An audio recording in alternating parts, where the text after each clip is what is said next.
Let's get to the trade war for a few minutes, which we've been talking about all week, but now it's kind of zoned in on the United States and China, right? Head to head. China sees the U.S. and raises its tariff rate up to 125%. So it goes back and forth, 145, 125. Question now, one of them, what's next? What's the plan? Chris Stirewalt joins us. He's the NewsNation political editor and host of everybody's favorite Sunday political talk show, The Hill Sunday. Joins us live now from Washington. So I was saying at the top, I said this yesterday too, one of our guests pointed it out, it almost doesn't matter. You go 125, 145, 800. No, it's so high that trade is going to be probably frozen between these two countries. And then you get to that point or that question of what's next? Who makes the next real move? Well, look, they already got your necktie. They've already taken your yes. necktie. That's how things are going. Right. Your necktie's already gone. Doubled in price. Exactly. I think what happened, you know markets. I know a little bit about politics, and I think there was the same thing that happened in both of them this week, which is when Trump did the 90-day pause, the president says, actually. So I remember Tuesday, we'll never think about a 90-day pause. Wednesday, actually, we love a 90-day pause. So the relief that markets felt was mirrored in the relief that Republicans in Washington felt that, okay, oh my gosh, we're not really going to try to scuttle the whole economy. So there's this wave of relief when you talk to Republicans in town. They're like, oh, okay, great.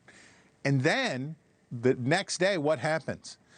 People say, oh, but we're going to do the 10% tariff across the board. We're going to do the tariff on metals. We're going to do the tariff on auto parts. And we're going to have this astronomical tariff on China, doubling and then half again the cost of goods coming in from China. And then they got sad again. They got sad again because they realized that the net amount of tariffs that were in place after the rescinding was still greater than the original blast because of how much trade we have with China. Now, on the politics, which you mentioned of all this, I do think it's interesting. The president's good friends on the Wall Street Journal editorial board wrote this morning about whether Trump has a trade strategy. And they said if Mr. Trump's serious, the best strategy would be to rally allies to the cause of fighting against China, but he shows no interest. And then that kind of came up in the briefing at the White House in a Q&A. Let's listen to that clip. Why would any of our allies work with us to isolate China in a trade war if we're treating friend and foe alike? You'll have to talk to our allies who are reaching out to us. The phones are ringing off of the hooks. They've made it very clear they need the United States of America. They need our markets. They need our consumer base. I was thinking back to the old TPP. Remember that? 2016? Oh, brother. Yeah. Right? That was the whole idea, supposedly, behind this trade agreement was to get everybody in Asia and us and it's like 12 countries against China, isolate them. But now I don't know if we have friends anymore. So how do you see that? Well, look, for our big allies, big trading partners, the EU countries, Britain, Australia, Japan, sort of the Anglosphere, Canada, those folks that we can get it back together. We have a little family disagreement, but you know, NATO's still NATO, CETO's still CETO. You could put that back together. What about Vietnam, right? What about Cambodia? What about the countries that are over in China's sphere of influence that we've been trying to get away from China? We're trying to keep the distance between those countries and China so that we can have them as trading partners and keep them out of China's sphere of influence. How long does it take for them to say, you know what, it's easier this way. It's just easier to go with Beijing. But look, here's one thing I'm sure about.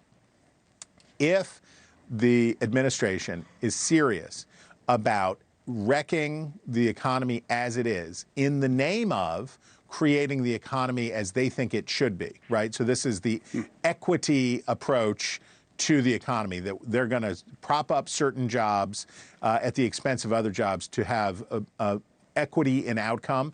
If they're really serious about that, they are so far away from that moment. This is a years-long, brutal project that would be enormously unpopular in the short term, even if people agreed with the long-term sentiment. And there's just no will. There's no political will. And the beating that Republicans would take in next year's midterms would get Donald Trump impeached again, would gridlock Washington. It would be all that stuff. And it's one thing to say you're going to do it.